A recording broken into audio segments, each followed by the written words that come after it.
என்று எனது Samsung cloth dryer பழுது ஹீட் வரையில். ஸோ செக் பண்ணினதில் கலெக்டாக போகிறோம். அப்போ இதுக்குள்ளே தான் இருக்குது எலமெண்ட், ஹீட்டிங் எலமெண்ட்.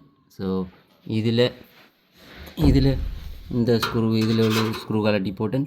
இதில் உள்ள ஸ்க்ரூவை கலட்டினால் அந்த எலமெண்ட், ஹீட் எலமெண்ட் வரும் வெளியில். இந்த ஸ்டாண்டையும் கலட்டி இலகுவாக எடுக்கலாம். இல்லாட்டிக்கு மேலே ஓசர் ட்ரையர் ரேம் எல்லாம் வெளியில் எடுத்து தான் எடுக்கணும். இது கீழ்ப்பக்கத்தால் ஒரு இலகுவாக மாற்றக்கூடிய அளவில் செய்திருக்கிறேன், எடுத்திருக்கலாம்.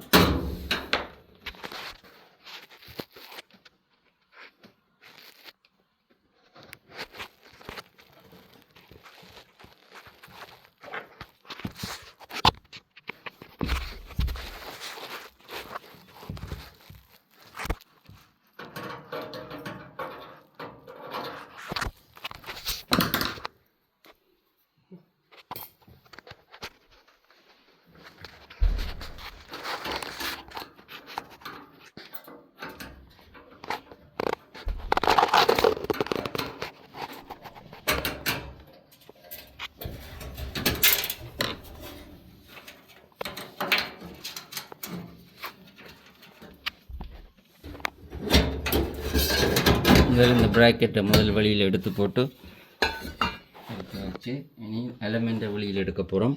எலமெண்ட்டை வெளியில் எடுக்கக்குள்ள சும்மா இப்படி இழுக்க வரும். எலமெண்ட்டை வெளியில் இப்படி இழுத்தா வரும். இப்போ இதில் வயர் பொழுகி இருக்கிற வயர்களை மார்க் பண்ணணும். என்னென்ன ரெட் 3-4 மார்க்கர் வச்சுருங்கோ.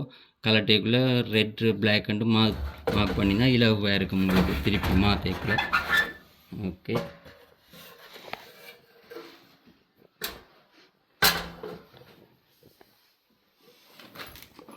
மல்டிமீட்டரில் செக் பண்ணினதில் நாங்கள் செக் பண்ணி பார்த்தோம்.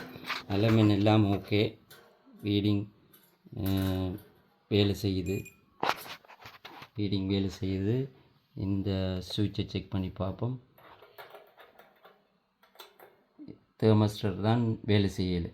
இப்போ மாற்ற போகிறது நாங்கள் தெர்மஸ்டர், புது தெர்மஸ்டர் வாங்கியிருக்கேன். இதை மாற்ற போகிறேன்.